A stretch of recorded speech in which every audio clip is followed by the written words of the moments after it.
Tate ife mumati kondadi, o Tate ife mumati kondadi, kondadi. Tate ife mumati kondadi, o Tate ife mumati kondadi. Chikondi cha Yesu ine chandidabwisati, ubadwira nkola asakufela pantanda, ndipulumusa okumachimo ati. Tate ife mumati kondadi, wophunzira a Yesu wovalani zilimbe, mangani malamba woipa wavuta mzikoli, wakufunafuna ena musapemphele inu. Tate ife mumati kondadi, Yawe ife mumati kondadi, o Tate ife mumati kondadi, o Tate ife mumati kondadi, o Tate ife mumati kondadi. Ndikulandireni okondedwa omvera konse kumene muli.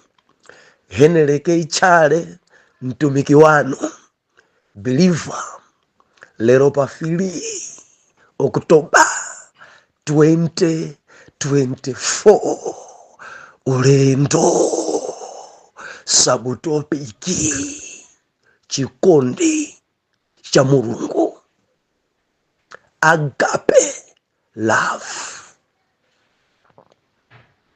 Muli bwanji Jobeki?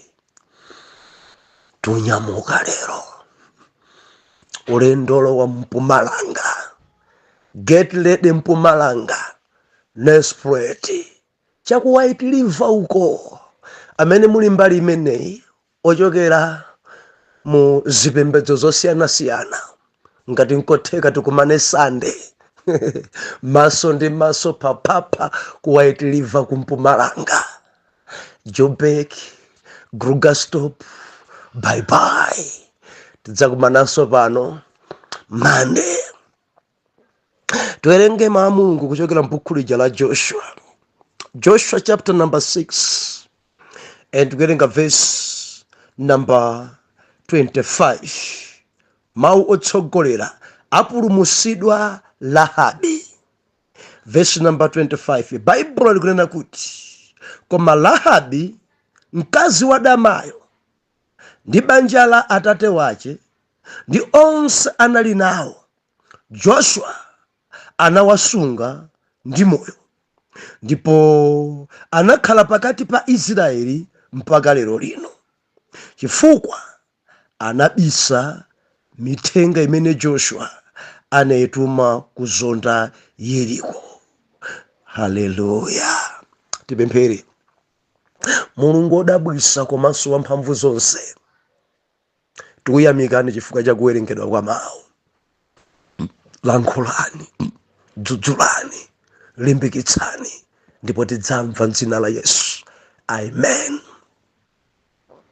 Believer, tinali pano dzulo timanena kuti Mulungu amapha. According ndi passage, Mulungu anakhudzika kwambiri ndi mbumba yake. Musayiwale kuti gawo lina la Mulungu zimene akuchita apa akukwaniritsa malonjezano amene iye adalonjeza Abrahamu. Believer, Mulungu amene timpembedzayi ngokhulupirika pa zimene iye adalonjeza, ndipo akanena anena endi sazengereza nayo lonjezano. Atamuza Abrahamu padadusa zaka mwina anthu mwina nkuiwala, koma liwu lochoka mkamwa mwa Mulungu akanena Mulungu kadziko ikufuna kadziko sikufuna, koma chimene chachoka mkamwa mwa Mulungu chidzachitika. taonefe mulungu akutetezera Israeli. Onse amene ankalimbana ndi Israeli, onse amene ankatsutsana nawo, onse amene ankafuna kwabwezera mbuyo, mulungu adawaononga. Ana Farao adaonongedwa. Timafumu tina tamwano nditodolera tokula mtima timene tinkafuna kutsekereza kuti Israeli isapitilire ndo wankanani, mulungu onse ajada ababada adaononga. Mulungu timpembedzai, believer ramvera amapha. Chapter number 6 taone ife mpanda ukugwa chifukwa cha gulu lina limene lidakakamira zinthu zimene sizili zawo. Ndedziwa timachita kutsindika kuti mudzisamalira kwambiri pakukakamira chinthu chimene sichili chanu. Maudindo amene sali anu, mautumiki amene sali anu, chuma chimene sichili chanu, mulungu yuyu dzimanyansa. Wina akangoti akulira chifukwa cha chinthu chake chimene mudachitenga, ngati simuchibwezera onga amene adapangira Akanani ndi Ahivi, mulungu adakantha, mulungu adaononga. Ndeti machenjezana timanena kuti ndi bwino kachibweza, ndi bwino kadzitula, ndi bwino kudzithesa zibwenzi dzinazi, ndi bwino kupereka ofesi ya wina, koma kudzikakamirabe kuteko ena kutsikira kuli chete pa zinthu ngati zimenezi. Simudalande cha mwini inu, simukukakamira chinthu cha mwini wake inu. Simona mbonaona ndi zimene mukuchita. Muli pa udindo lero, udindo muliwo siwo muyuda umenewo. Kuti kuchikundopsa kwambiri chifukwa choti muyuda mukamulanda chinthu pakamwa pake simumva kunena, ndipo munasakanenanso kwa aneba. Koma nthawi imene iye akupinda maondo, mulungu amalowerera. Nchifukwa chezo tinanena kuti tinayimba nyimbo na kuti olimbana ndi opemphera amalimbana ndi mulungu, olimbana ndi Israeli amalimbana mulungu, olimbana ndi maintercessor amalimbana mulungu. Ndimafuna ndilize kwerere, maintercessor si anthu owayamba, si anthu owayamba. Endi musama wapute dala chifukwa iwowa amapemphera, na akapemphera mulungu wawo amadzuka, chifukwa nthawi zawo zakufula ndi pamene chimpanda chimagwa nkukuonongani. Mudzichita mantha ndi anthu amene amagwada, endi mudziwawo pa musamaderere. Dzinthu dzina dzaonongeka, dzinthu dzina sizili bwino maka chifukwa cha anthu amene akhala kupondereza oyera mtima.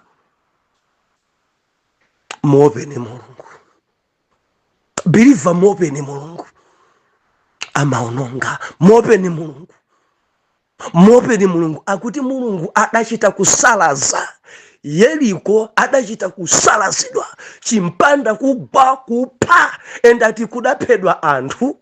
Ndi adachita kwagawa azibambo, azimayi, ana, komanso zoweta mitundu yonse. Kudali kusalaza, osasiya chamoyo, osasiya chamoyo, osasiya chamoyo. Hallelujah.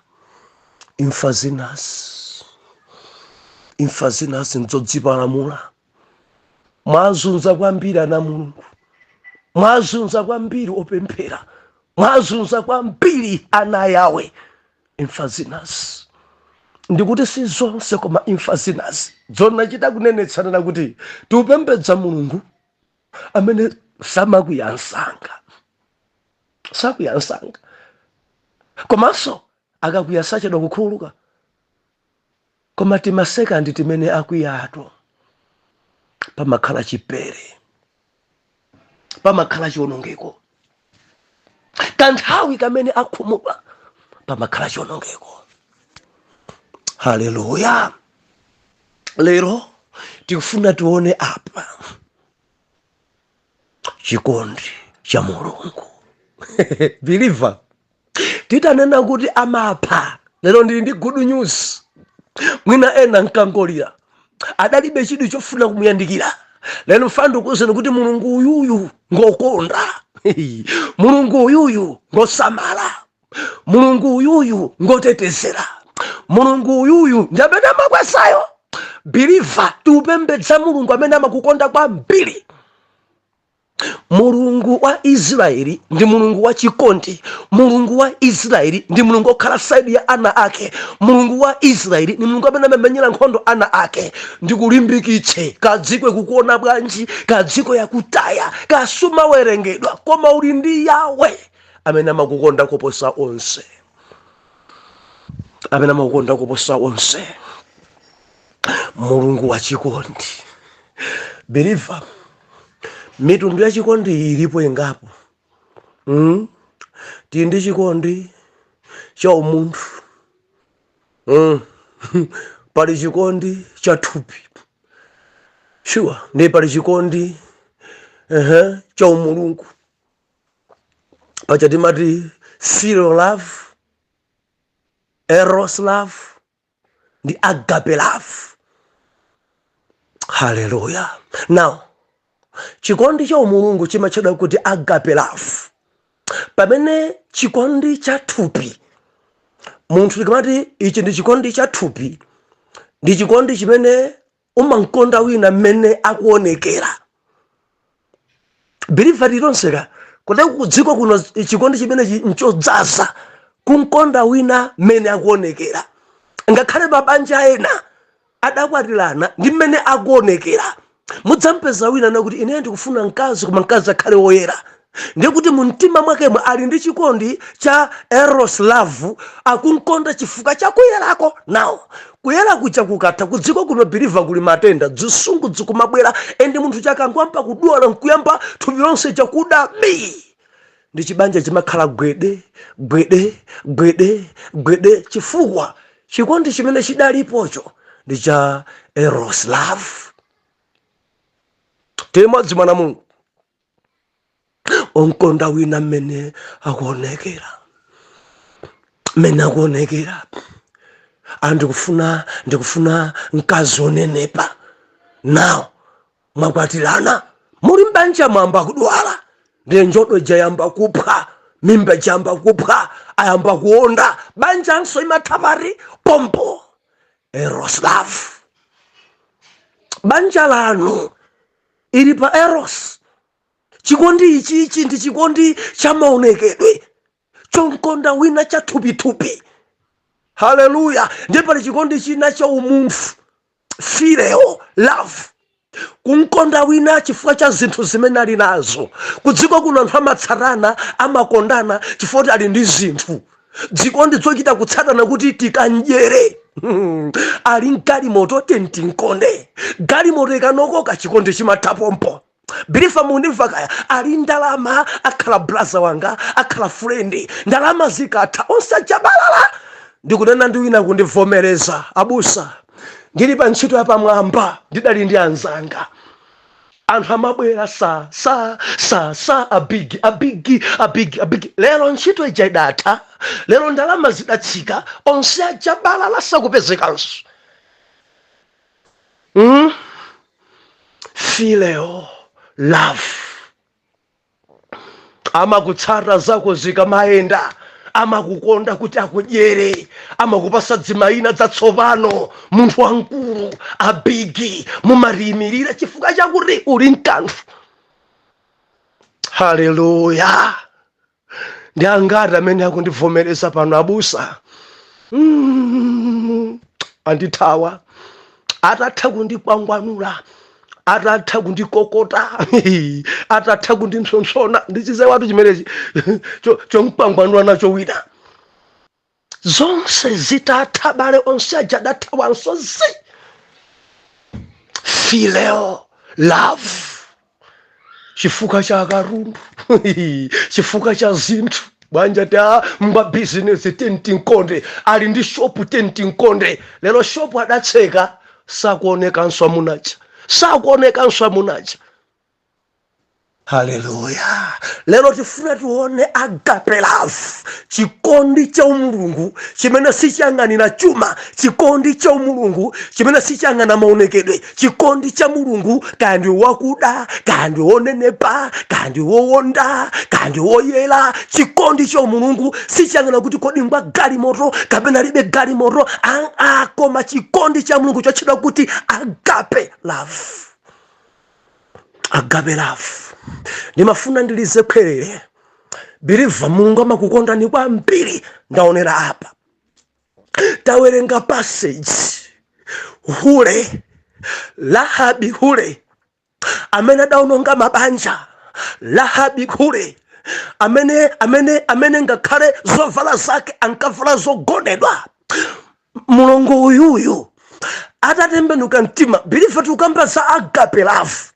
Chikondi chimene sichimawerengera, chikondi chimene chimakwirira zinthu zonse, chikondi chimene chimakhululuka, chikondi chimene sichimawerengera mangawa, chikondi chimene sichimadzitamandira. Tikamati kuti agape love ndi chikondi chosadziyang'anira. Mudziwa kuti anthu ena odzitamandira, anthu odzipopa, anthu odzimva, anthu amatukutuku. Believe agape love amakwirira zinthu zonse. Kukwirira chikondi ichi cha agape chimakwirira zinthu zonse. Haleluya. Bible na kuti mulungu ndi chikondi. Book la Yohane chapter number 6, 3 verse number 16 nakuti pakuti mulungu adakonda dziko lapansi kotero kuti adapereka mwana wake wobadwa yekha kuti enso okhulupirira mwanayi asatayike koma akhale moyo wosatha. Agape love. Agape love.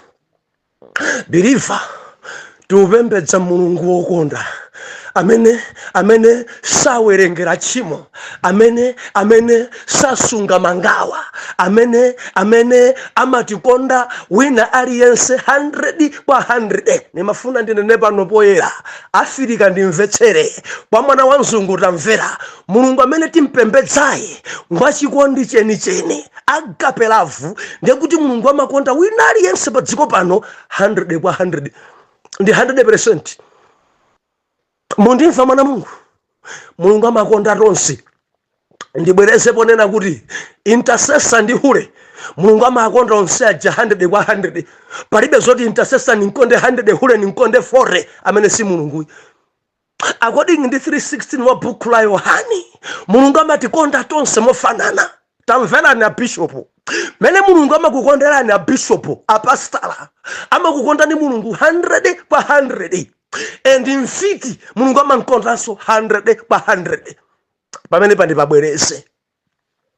Kuli anthu kudziko kuno amene zimadziwika onga zidakwa, zimadziwika onga vavigololo, zimadziwika kuti ndi zigawenga, zimadziwika kuti ni mahule, zimadziwika kuti izi ndi zimfiti zenizeni. Pamaso pa mulungu tonse matikonda mofanana 100%. And mulungu amene sapambula kapena sapungula kuti uyu ncholedzera ndi chikonde ndi 32, uyu ndi mbusa ndi mkonde ndi 90. Ayi, tonse ndi 100%.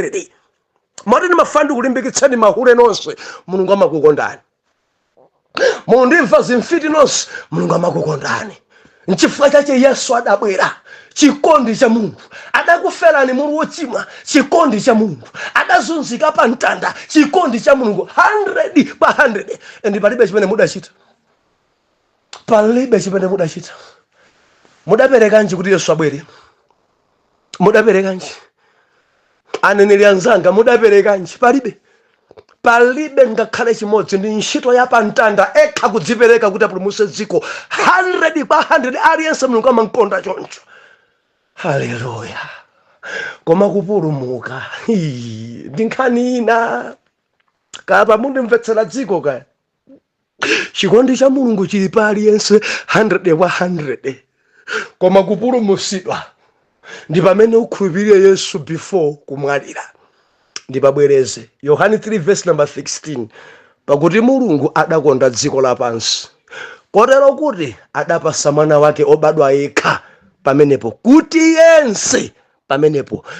yense okhulupirira iye asatayike koma akhale nayo moyo wosatha.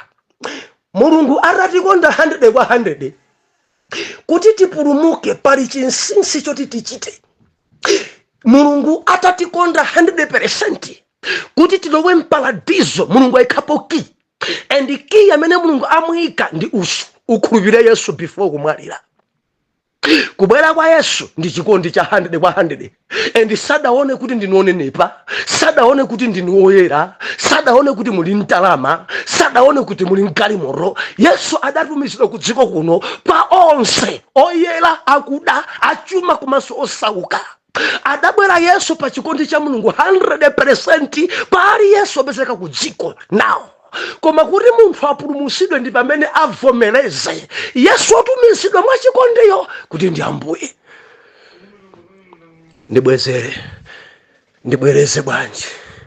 Bible nakuti pakuti Mulungu adakonda dziko lapansi kotero kuti adapasa mwana wake obadwa yekha kuti yense okhulupirira iye asatayike koma akhale nawo moyo osatha.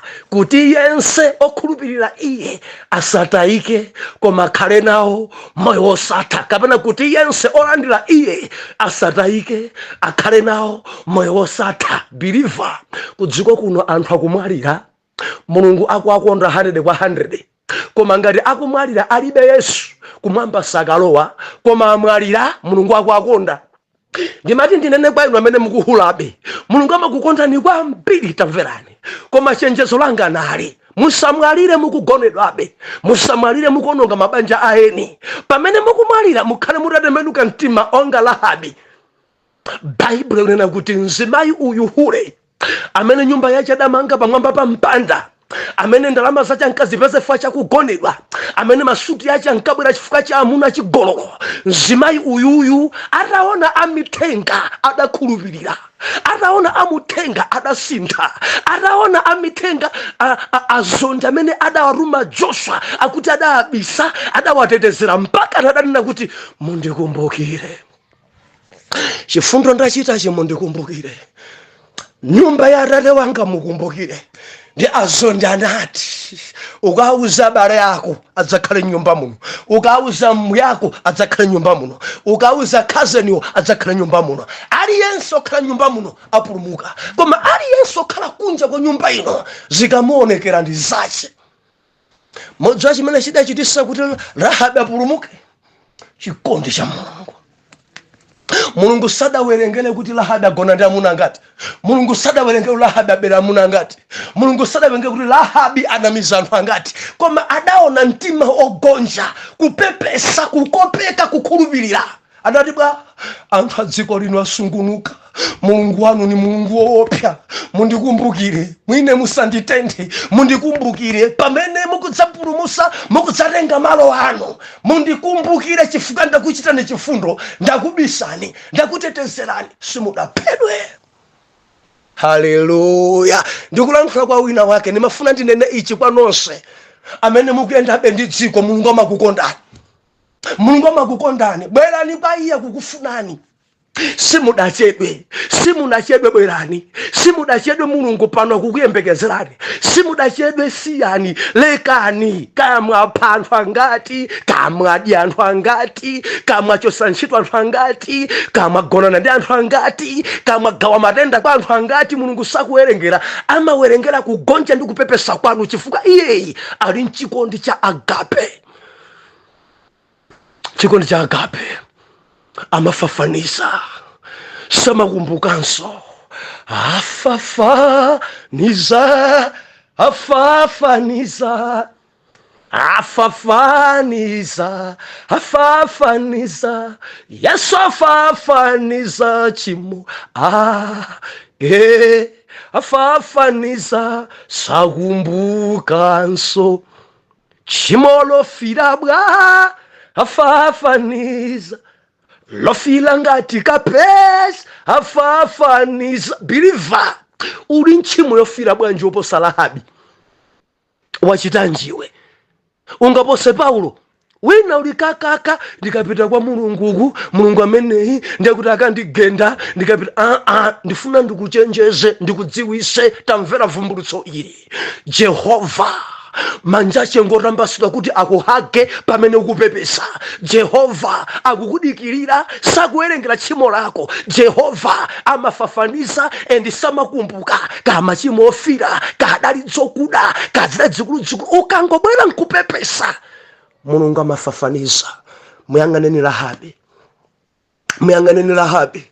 Mwa anthu onse amdziko ili amene adapulumuka ndi Rahabe hule, chifukwa choti adakhulupirira Yesu, adalandira azondi, adakhulupirira kwa Mulungu wa Israeli, adarenga abale ache nkolowesa. Bible ndakuti adapulumusidwa Rahabe, arare wake ndi onse okhala nawo, mpaka nakuwalumbirira ali pakati pa ana a Israeli mpaka napano. Haleluya. Nimafuna ndinene ndi asena, mulandireni Yesu kuti mukhale pakati pa Israeli, mbumba ya Chiyuda. Ndinene ndinu atumbuka, mulandireni Yesu kuti mukhale pakati pa mbumba ya Chiyuda. Makamaka anthu oyera mtima, ukatembenuka mtima sukhalanso ngati nsena. Umachoka pa chilomweromwe, umachoka pa chingoningoni, umachoka pa chichawa, pa chichewa, pa chitonga, umachoka pa chitumbuka, umachoka pa chikhoza, umakhala mu Chikhristu chenicheni. Tili modzi. Mulungu ngwachikondi. Ndimafuna ndinene kwa anzanga amene timapita ku chalichi, tidzachita manyazi kuwaona anthu ena amene tidawerengera kuti awankanku gahena kapeza mparadiso. Ndipo ndinene pano poyera, musiye kunena kuti ahule onse ndi gahena. Ndikulengeza ku dziko lonse Mulungu amatikonda tonse 100%. Munthu akangolapa, kaya kuchalichi apita, kaya kuchalichi sadapite, koma akangolapa ndikulandira Yesu, wamparadizo watheka. Kuteku ena akutembenuka ku chipatala inu simukudziwayi. Chinzimayi china chimene chidaononga mabanja chidali chilandira alendo mmodzi, kugonana ndi wina aliyense, endi mzimayi aliyense kuchita kudandula kuti mzimayi uyu amuna thunda kugonana nawo. Atadwala kupita kuchipatala mudzi monse achita bwino akafere konko, achita bwino akafere konko, akafere konko. Day achiye kumwalira kuchipatala kudabwera mbusa kudzatumikira. Ndi adaitana abusa, ali serious, pastor, come, pastor, pastor. Abusa chadabwera, bwana ambuye andikhululukire, ndagonana ndi amuna ambiri, ndathesa mabanja amuna ambiri, ndidali chimfiti, ndidali chimbava ine.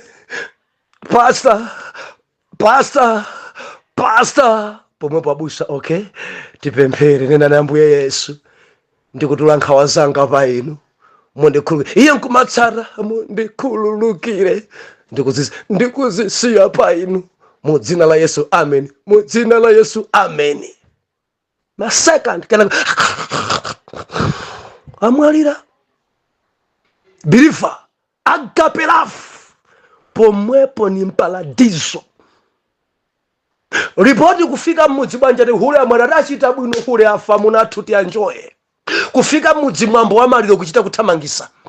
Nsanga mukantaya adzatsitsimuka. Tiye naye mukantaye mfiti ya chabe. Kaitayeni chimunthu choyipa. Kachitayeni nsanga chachigololo choyipa chagonana ndi amuna athu ambiri, chagonana ndi akazi athu ambiri, kuchita kuthamangisa olomaliro ache, kuchita kuponya mdzanja pa. Koma ngati kuchipatala alandira Yesu, mukandabwa mukampeza ali mparadizo onga Rahabe.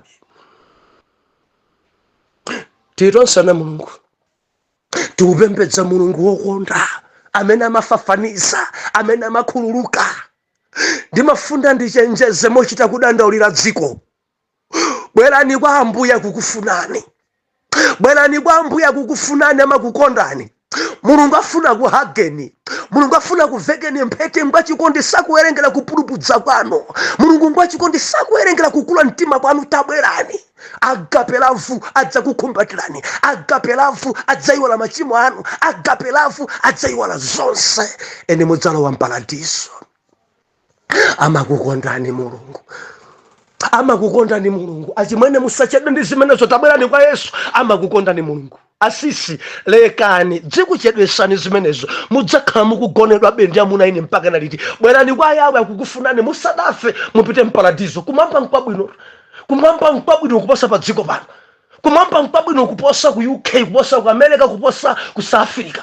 Kumwamba nkwabwino kwa mpiri tamverani. Bwerani kwa Ambuye, lekani ugandanga, lekani kumangovula, lekani Mulungu akufuna kukumbatireni. Sawerengera kadzafira bwanji, kadzaipa bwanji, kamulini mayina atsopano adakusinthani anthu kuti chilandira alendo chongogonedwa. Pali mayina anthu amene amapasa tikapasule chithesa mali mayina amene mudapasidwa. Koma ndimafuna nene Yesu akukudikirirani lero, simawa lapani lero, tembenukani lero mukapezeke mparadiso. Kaya anthu adzinena chani koma lapani lero. Kadziko imakudziwani bwanji, lapani lero. Kaya muni mbiri zanji, lapani lero. Mulungu amakukondani kopi. Ngati Yesu adamenyedwa chifukwa chenu, ngati Yesu adazunzidwa chifukwa chenu, agape love si filero ai si eros love. Mulungu sadakukonda ni fairo ndinonenepa kapena fa ndinowonda kapena woyera. Amakukonda ni mene mulili. Sadakukonda ni Jehova fure muli ngari moro ai koma amakukonda ni Mulungu mene mulili. Bwerani kuti mupulumutsidwe, mumulandire Yesu before kumwalira. Mulandireni Yesu lero, musachedwe. Mulandireni Yesu lero, musachedwe. Lero ndi tsiku lanu, musachedwe. Mulandireni Yesu lero. Ndi angati amene akundivomeza abusa lero ndikufuna kumulandira Yesu, simunachedwe. Tatsekani maso anifani pemphere. Ngati nkotheka mutakweza mkono wanu umodzi wina mutagwira pa mtima pano, nenani Ambuye Yesu, ndikuyamikani kuti lero mwalankhula ndi ine. Nzonadi wochimwayo ndine, wazigololoyo ndine, wakuphayo ndine, woledzerayo ndine, oyambanitsa anthu ndine, opusisa anthu ndineyo.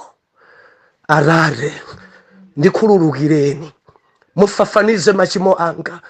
Chosani chilichonse chimene kuchimwirani, chosani chilichonse bilivo zibweretsa mwamphamvu. Nene kuti muchose chilichonse ni mukhuluke china chilichonse mudzina la Yesu. Musakumbukirenso magazi anu andiyerese. Ambuye Yesu, lowani mkati mwanga, lowani mkati mwanga. Thandizeni, Mzimu Woyera ndiphunzitseni, nditsogolereni njira za Arare. Mudzina la Yesu ndikukukana Satana, sindikukufunanso. Wandichedwesa, wandiluzisa zinthu zambiri, wandiduwazika, sindikukufunanso. Ndansankha Yesu kukhala Mbuye ndi Mpulumutsi wa moyo wanga. Monga napanga Rahabi, nanenso ndapanga chisankho kuti sindidzayendanso moyo wa makolo anga ndi moyo wa dziko mene ndikukhala, koma ndidzayenda momvera ndi momkonda Mulungu. Mudzina la Yesu ndipemphere ndekha. Atate, mwana wanu uyu wagonja, mwana wanu uyu wapepesa, achita nyansi uyu, achita phada uyu. Pamene apepesa, Mulungu ndikupemphera mulandireni, mkhumbatireni mene mundakhumbatira mwana uja osochera, ende mumveke mphete, mumveke mwinjiro. Phwando lichitike, pate ichitike mfumu wanu chifukwa cha mwana wanu uyu amene atembenuka mtima lero. Mkomereni mtima Mulungu, mkomereni mtima Mulungu. Zimene Satana adaba mumbwezerese, adambera thanzi lake, adambera mtendere, adambera ntchito, adambera ngakhale maganiziridwe, zibwezereseni right now mudzina la Yesu Kristu. Oyera mtima tiyankhe kuti amen and amen.